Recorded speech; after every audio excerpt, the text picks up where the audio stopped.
Okay, here we are back in the vineyard, and you'll notice that we have reoriented our irrigation system. You'll notice that we put the irrigation wire approximately 17 inches from the ground. We likely will lower that another 5 inches as we pound the stakes in a little bit more.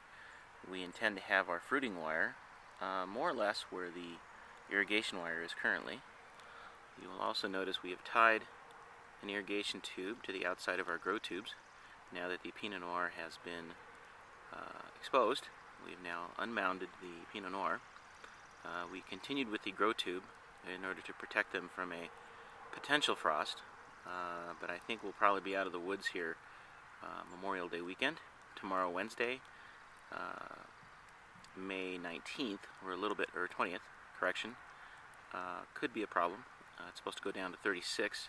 We're still okay, but we're definitely flirting with disaster there a bit. There are plenty of buds in these grow tubes. And you'll notice that the soil is very rich. We notice there is a tremendous level of earthworm activity. You'll also notice that we have very nicely tied off all of our Pinot Noir rows in this section, and we are looking forward to some significant growth here in the coming months.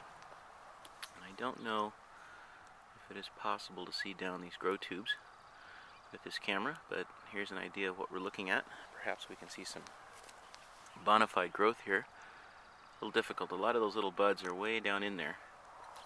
I have to say that I was a little bit concerned. There's one down in there. I was a little concerned with the vitality of these vines. Surprisingly, each of the Pinot Noir vines that we uncovered exhibited a tremendous amount of growth, and there was plenty of green wood. I'm noticing here that we got a little overzealous, and there is actually a bud there that got clipped off. I hope that wasn't the only one on the vine. I'm sure there's more. There's always a concern. We try to protect those to the greatest degree possible. Looks like the sun's coming out now. We did get a nice storm last night. Unfortunately, the availability of that rain to the vines was minimal. As I've reiterated to my vineyard minions, I've indicated to them that even though it's raining for half an hour, that does not absolve them of their responsibilities in making sure that the vineyard gets irrigated. And I'm actually putting an irrigation holder on there.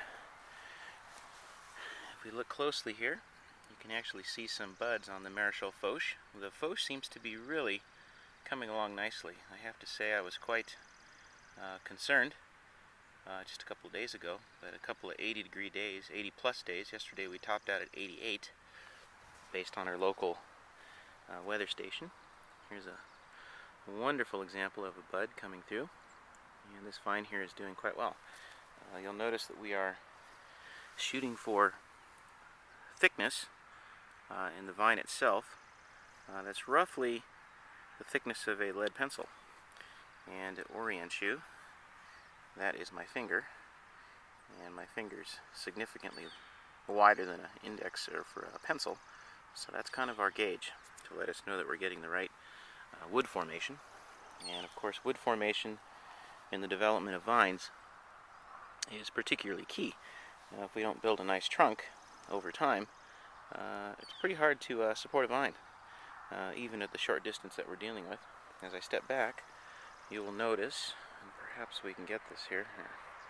There we go. You will notice here that the irrigation wire is significantly higher than the Pinot Noir. We made the decision early on to actually trellis the Pinot Noir at a much lower level. And the reason for that is that at some point we're going to be establishing cordons that are significantly lower to the ground. The Marichal foch, of course, is good down to negative 15 degrees. The Pinot Noir is not quite that hardy. It's good down to about 10. So if we get below 10 degrees, we run the risk of losing the entire vine. And vine kill here in Montana is a very real concern. And because of that, we are going to bury the entire cordon. And that is going to take some effort. We are still trying to figure out precisely how we're going to accomplish that. You'll notice we've got roughly 45 vines, maybe 50, spaced at 4 feet apart. So we're looking at 200 lineal feet of something I have to build in here. So that is going to be our challenge in the fall. But by then, I'm hoping I will have come up with a economical and logical solution to the problem. So till next time, we will update you, and we hope you're having a great day.